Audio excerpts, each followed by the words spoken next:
Hello everyone, आज चाहिँ मैले अन्डरआर्म्सको वाक्स कसरी गर्ने भनेर देखाउन गइरहेकी छु। फर्स्टमा चाहिँ अन्डरआर्म्सलाई क्लिन गर्नुपर्छ किनकि अब रौँहरू धेरै भएर फोड पनि भएको हुनसक्छ।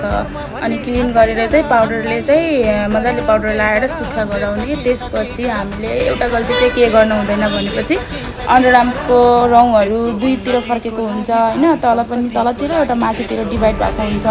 हामीले जसो गरी रौँ फर्केको छ, जतातिर रौँ फर्केको छ त्यसै गरी हामीले हाफ पार्ट गराएर क्रिम लाएर चाहिँ यसरी हामीले वाक्स गर्न सक्छौँ।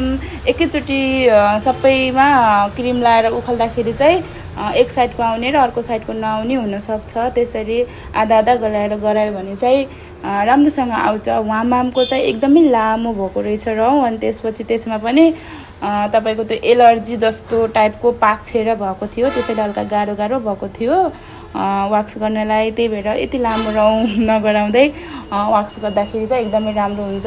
हुन त अरू मेथड पनि हुन्छ, भिट सिट लाएर रेजर त्यस्तो गऱ्यो भने चाहिँ भिट लाए पनि स्किन कालो गराउने हुन्छ भनेपछि रेजर गऱ्यो भने चाहिँ छिटो आउने र अर्को चाहिँ चिलाउने, बढी ठाडो रौँ आउने चिलाउने हुन्छ। त्यही भएर सबभन्दा बेटर चाहिँ वाक्स नै हुन्छ। अर्को कुरा, मैले चाहिँ आफूले काम गरेको भिडियोहरू पोस्ट गर्छु र जानेको कुराहरू भन्छु भने म अरूको भिडियोदेखि आफूले नजानेको कुराहरू पनि सिकिराखेको हुन्छु।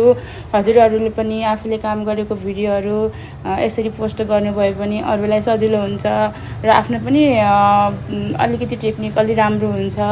हस् त, धन्यवाद मेरो भिडियो फुल हेरिदिएकोमा।